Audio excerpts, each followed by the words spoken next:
And effective today, most of Canada's counter tariffs on U.S. goods are going to be removed. Prime Minister Mark Carney announced the plan last month. He said counter tariffs had become a sticking point in the trade negotiations with the United States.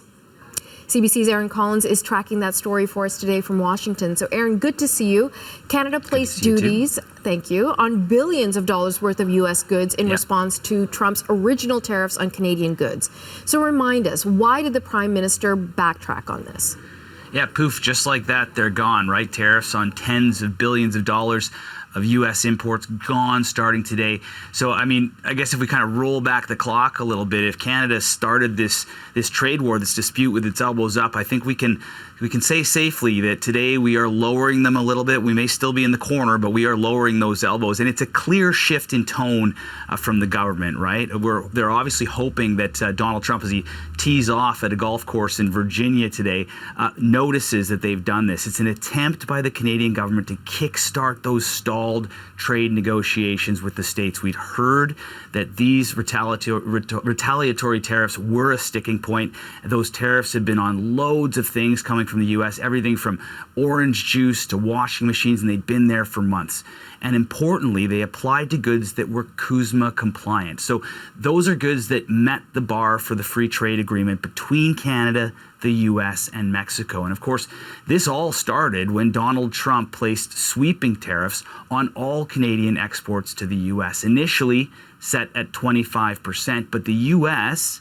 very quickly exempted CUSMA compliant products, which is the vast majority of goods that flow south, somewhere north of around 80%. So in a way, Canada is kind of matching the U.S. today, but it doesn't mean Canada is entirely backing down. Most of the provinces are still trying to send the U.S. a message by banning booze. Well, it's still going to be banned until they cut the tariffs or we make a deal with them. It's not coming on our shelves. So if our wine is up over 67%. Wine sales for Ontario. Natasha, only Alberta and Saskatchewan are currently selling U.S. liquor. So if you really need some Kentucky bourbon or a California cab, those are the places to go.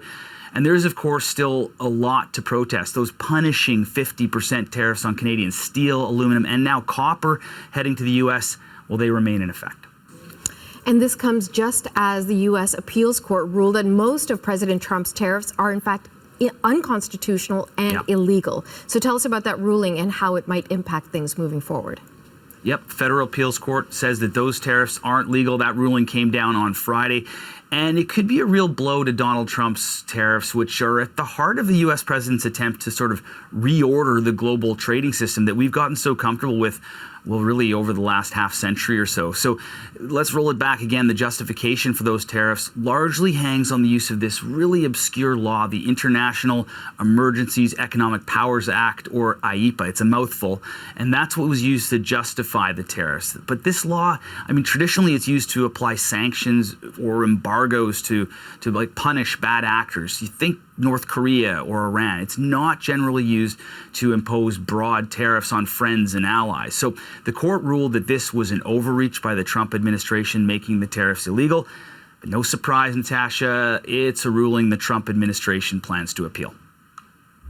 So it was a bad decision, but the good news is the dissent was very, very strong. I think it provides a very clear roadmap to how the Supreme Court can certainly rule in our favor. All right, so that means there's kind of a multi-billion-dollar caveat to this federal ruling. All those tariffs are going to remain in place for now, at least until an appeal of this ruling is heard by the U.S. Supreme Court. So never boring in this trade dispute, and lots to watch. We have to see if these moves made by the federal government in Canada to reduce our tariffs have an impact on President Trump. And we need to follow this Supreme Court's look at these tariffs as well. CBC's Aaron Collins in Washington. Thank you, Aaron. You bet.